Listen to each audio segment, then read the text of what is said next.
नवरात्रि में हम जिन 9 देवियों की पूजा करते हैं, पहले ही दिन से लेकर उन सभी 9 देवियों के लिए एक अलग अलग अच्छी अच्छी सी कहानी है, छोटी सी कहानी जो उनके उस रूप के बनने की है कि कैसे माँ ने वो रूप धारण किया, क्या माँ के सामने चैलेंजेस थे, जिन चैलेंजेस के लिए माँ ने तपस्या की और वो रूप धारण किया। जब माँ गौरी शैलपुत्री के रूप में आई हिमावन की बेटी बनकर, तब उनका रंग श्याम वर्ण था, इसलिए उनको घर में काली कहा जाता था। और उसके बाद जब हम अष्टमी पूजते हैं तो हम अष्टमी वाले दिन माँ गौरी की पूजा करते हैं। कैसे माँ गौरी का नाम गौरी पड़ा? क्योंकि अपने परिवार में बहुत ही ज़्यादा व्यस्त रहकर अपने बच्चों का, अपने पति का, अपने पति के सभी गणों का ध्यान रखते रखते माँ बहुत ही बिजी हो जाती हैं, अपने पे बिल्कुल ध्यान नहीं देती। माँ की दिव्यता थोड़ी कम हो जाती है। और ये बात नोटिस करते हैं शिव जी कि पार्वती शायद अपना ध्यान नहीं रख रही, हर वक्त घर के कामों में बहुत ही व्यस्त रहती है, इसलिए पार्वती की जो दिव्यता है वो कम हो रही है। महादेव के मन में आई इस बात को जैसे ही माँ भांप लेती हैं कि महादेव के मन में ये बात आई है, उन्हें बहुत ही धक्का लगता है। उन्होंने एकदम से एक सेल्फ रियलाइजेशन होता है कि सच में वो अपनी घर गृहस्थी के साथ साथ शायद अपना ध्यान रखना भूल गई हैं, और वो चली जाती हैं महादेव से आज्ञा लेकर अगले ही दिन तपस्या करने के लिए, अपना घर छोड़कर, अपने बच्चे छोड़कर। हाँ, और माँ चली जाती हैं। माँ वहाँ पर ब्रह्मदेव की तपस्या करती हैं। घोर तपस्या के बाद ब्रह्मदेव प्रकट होते हैं और माँ से कहते हैं कि हे देवी, हे जगत जननी, आपको मुझसे क्या चाहिए?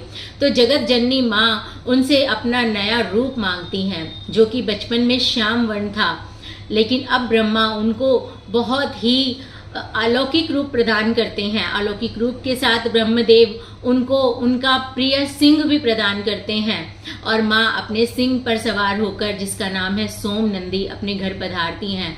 जब माँ घर पधारती हैं तो महादेव उन्हें महागौरी के नाम से पुकारते हैं, और तभी से हम अष्टमी पर महागौरी का पूजन करते हैं। तो माता की ये कहानी हमें यही तो सिखाती है कि हमें अपने घर परिवार के साथ साथ अपना भी ध्यान रखना चाहिए, और अपने परिवार को संभालते संभालते कहीं ना कहीं खुद को जो हम भूल जाते हैं वो हमें नहीं भूलना चाहिए। हमें हमेशा अपने आप को रेजिनोवेट करने की कोशिश करते रहनी चाहिए।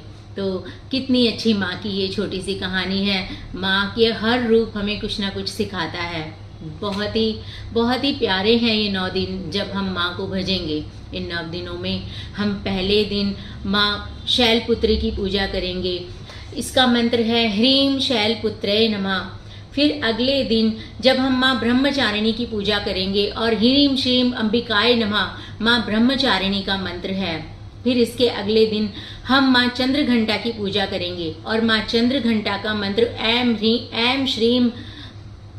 ऐं श्रीं शक्ते नमः है।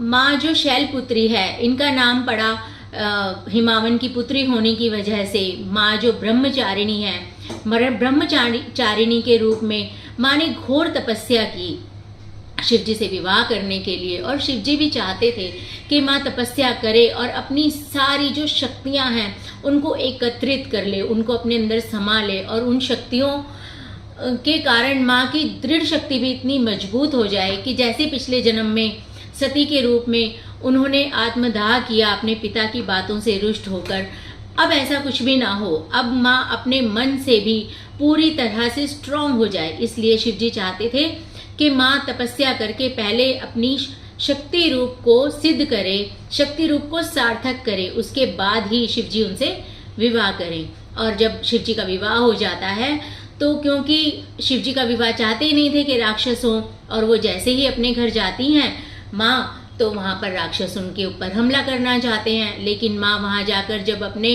घंट का नाद करती है, घर में पूजा करती है, और उस बजाती हैं आरती के टाइम उस घंट को, उसकी आवाज़ से ही दूर दूर तक से राक्षस चले जाते हैं, घर की सारी नेगेटिविटी चली जाती है। इसीलिए माँ का नाम चंद्रघंटा पड़ा। कूष्मांडा के रूप में माँ ब्रह्मांड का निर्माण करती है, और अपने परिवार के औषधियाँ और वनस्पति का निर्माण करती है। ये सभी एक नारी के जीवन का ही रूप है। एक नारी जिस तरह से अपने जीवन को आगे बढ़ाती है, अपने जीवन की प्राप्ति के लिए अपने आप को परिपक्व करती है, फिर अपने परिवार के लिए वो एक शक्ति का रूप बनती है और सब कुछ करती है। वैसे ही यहाँ भी ऐसा ही माँ की जो ये यात्रा है हमें दिखता है। इसके आगे माँ कार्तिकेय की माँ बनती हैं और उन्हें अपनी गोदी में बिठाती हैं और स्कंद माता कहलाती हैं।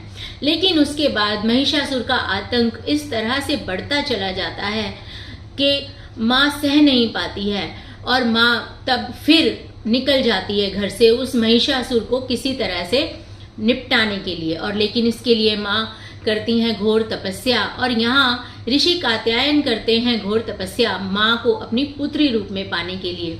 तो माँ उनकी तपस्या को संपूर्ण करने के लिए उनकी पुत्री के रूप में माँ कात्यायनी के रूप में जन्म लेती है, और शिवजी माँ कात्यायनी के रूप में फिर से उन्हें अपनी अर्धांगिनी स्वीकार करते हैं और उसी रूप में माँ कात्यायनी महिषासुर का मर्दन करती हैं। महिषासुर का मर्दन करने के बाद उनका वध करने के बाद माँ कात्यायनी वापस अपने घर अपनी गृहस्थी में सेटल होती हैं। लेकिन माँ सातवां रूप माँ का जो कालरात्रि है, कालरात्रि रूप में माँ भयंकर रूप में है कि अभी भी कोई राक्षस सर उठा ले, अगर अभी भी कोई बुरी शक्ति सर उठाने की कोशिश करे, उनके बच्चों को सताने की कोशिश करे, तो माँ सदा ही अपने उस रूप में आने के लिए तैयार बैठी है। उसके बाद माँ गौरी जो अपने आप को अलौकिक करने के लिए तपस्या करती हैं और गौर वर्ण प्राप्त करती हैं और गौरी कहलाती हैं। अपने 9वें रूप में माँ सिद्धिदात्री बनकर अपने सभी भक्तों को सभी सिद्धियां प्राप्त कराती हैं और उनको वरदान देती हैं विद्या का, माँ सरस्वती के रूप में। इसी तरह से माँ के ये 9 रूप एक नारी के ही जीवन को दर्शाते हैं और माँ इन रूपों में हमें समझाती है कि कैसे हमें हर तरह की चैलेंजेस को फेस करना है, कैसे उन चैलेंजेस से आगे निकलना है, कैसे हमें जगह जगह पर मेहनत करके, चाहे तपस्या करके, चाहे अपनी हिम्मत से लड़ना है और लड़कर ही हर बुराई को नष्ट करना है। और माँ तो है ही हमारे साथ, तो इसीलिए नवरात्रों में करें दुर्गा सप्तशती का पाठ। दुर्गा सप्तशती में आपको मिलेंगे सभी मंत्र, सभी तरह की कहानियाँ, सभी पाठ जो हमारे लिए बहुत ज़रूरी हैं। अगर हम सारा नहीं भी पढ़ सकते तो हमें दुर्गा सप्तशती के शुरू के 3 पाठ ज़रूर नवरात्रों में पढ़ने चाहिए। धन्यवाद। जय माता दी।